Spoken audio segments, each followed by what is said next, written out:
A heroic family dog chased away a wild bear who charged at a young boy outside their Connecticut home, and then the pooch was awarded with like a bravery medal. Did you see this video at all? I see videos of dogs doing heroic things, but I just assume it's AI all the time. Sure. But this is real. Yep. Mm-hmm.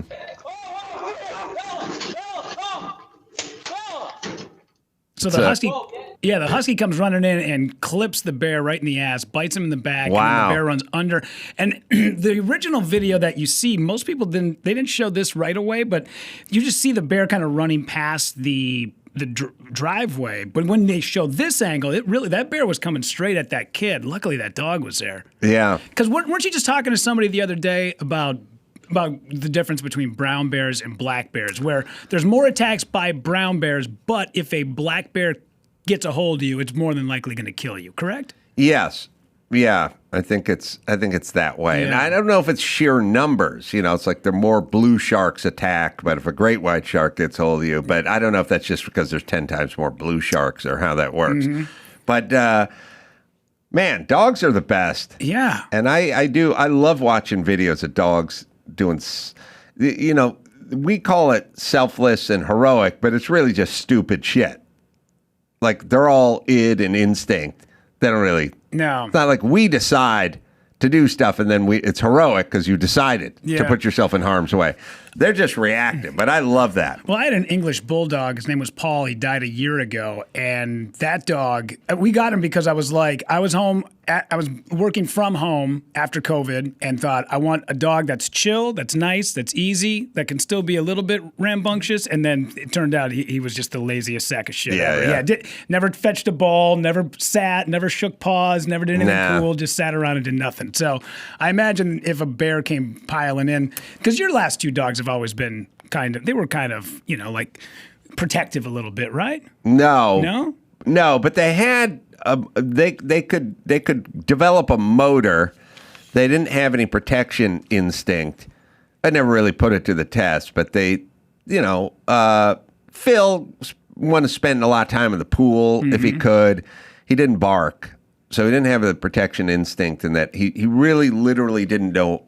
I shouldn't say didn't know how to bark. The only time you could ever get Phil wound up and show his teeth and growl and bark is if I shadow boxed in front of him. You could knock on the door. He just lay there, wouldn't move. You could do whatever you wanted with Phil. I would walk him all over the neighborhood, and he'd see other dogs, and all he wanted to do was play with the dog. And it didn't matter how much the dog was growling or showing its teeth or how big or how angry it was. We had Great Danes that were behind this big fence, and they'd go nuts, and Phil just played with them the whole time. Never barked at anyone, never barked at a human being. If he came into my office and I shadow boxed in front of him, he would get fired up and go at it with me. So what you're saying is if Bonaducci came at you with a pool cue, Phil was just going to go ahead and let the old douche get you right in the melon, huh? Well, it depends, because if I started throwing combinations, then Phil might get fired up. Yeah. And that's how he worked. He was always gentle, even when he was showing his teeth and growling, and he was always having he was just having a fun time. Yeah. Did you ever see the TV show Landman with Billy Bob Thornton? No, I was too bothered by his AT&T campaign where his hat was brand spanking new. It had the old boots, the old jeans, the old truck, and then this brand new velvet hat that looked like the wardrobe guy just hit with one of those sticky rollers and then set on his head. Yeah, put on his Bothered head. me. Brand new right out of the box. Bothered me. Still the stickers and the tag hanging off of it like this Mini was, Pearl. Yeah. There it is. Right there. The first thing you do when you're trying to do dude on the road kind of thing is you muss up that hat, because that's his buddy. Yeah. That thing's been with him for 11 years. It gets thrown on the dashboard when he walks into the honky tonk, It's brand new jet black hat. Yeah, I like the guys that would they would fold it up and put it in their back pocket and pull it out, and the brim it wouldn't be folded and creased. It would be perfect every time. How? I've never felt the necessity to shove a ball cap into my back pocket. I don't get that part. It's where you keep your hanky. Yeah, I think it's a thing. I also feel the same way about the sunglasses on top of the ball cap. But anyway, all right. Landman. Yeah, Sorry. so the reason why I brought it up is there's a storyline with his wife who volunteers at a nursing home, and she starts to feed alcohol to the patients, which turns out to be illegal. Well, now they've actually passed a law in Minnesota called the Grandparents Happy Hour. Governor Walz signed the Grandparents Happy Hour bill into law, which enables assisted living and nursing homes to legally serve their residents alcohol. I'm all about that. Absolutely. Well, look.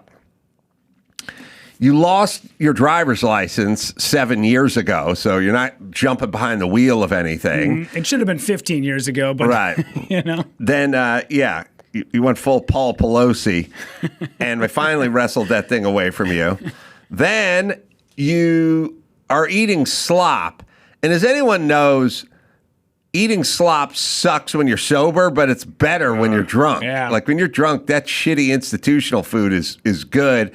And if you're sober, it's fucking weird tasting. But when you get fucked up, that's when you do your fucked up slop eating, and it's fine. You know, it's where the ghetto dogs and everything taste good out front of the stadium or after the bar club or whatever. Yeah. So you got to eat shit food.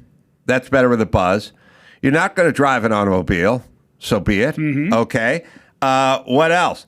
You got to watch super shitty daytime TV, better with a buzz. And then you have to interact with grouchy, smelly people, all better with a buzz. Yeah. Everything better with a buzz. Yep. And half you guys are moving around in a wheelchair, which is better than a buzz. Yeah. Which in California, you can get a DUI if you are buzzed up in that wheelchair. But the thing about it, like, you're so close to death anyways. My grandmother, before the last time we ever hung out, we snuck booze in. It was the holidays. And we snuck booze in, and the nurses, like, turned a blind eye and just went, she's got, 3 weeks left? Enjoy your holidays. And we boozed it up. Everybody was drinking wine. It was a great time. Yeah. And they also get mouthy. They're already mouthy, but on top of it, you add a little bit of booze. Like, there was a group of ladies that came in and sang at my grandmother's home. And one of the gals next to us when they were doing the champagne toast, because I do believe it was New Year's Eve, but it was like a 5 o'clock thing that they had going on. And the lady's family had shown up, and she had a couple of small glasses of champagne, and then loudly said, "These gals must be great in bed because they sound like shit." In the annals of my mean grandmother, I like to talk about my mean grandmother. I remember very clearly where I was when I was like 19. I was at her house. We're staying in the living room. And she goes, you know, these senior homes, there's like 8 women for every one guy because they all outlive their husbands. And so these senior homes end up being these cat houses is filled with senior women and, you know, one dude for every 10 women. And these guys get their pick of the litter, and they end up having lots of sex, senior sex in these homes. So it's just 8 women, 10 women, and the one dude. And I go, well, at least I got that to look forward to. And she goes, you think you're going to be that one dude? Like, meaning, hey, grandson, you'll be dead. She's literally telling me, you're going to be the number of the guys who died before you get there. That's going to be somebody else, not you. Couldn't have laughed. No. Couldn't have laughed and just nodded along. I made a joke, and she wanted to sit down and explain to me that statistically I was going to be in the ground before I was going to be humping my way through a convalescent home. Yeah, you'll be a bunch of ashes sitting on your wife's mantle while she's getting plowed by Roger. Right.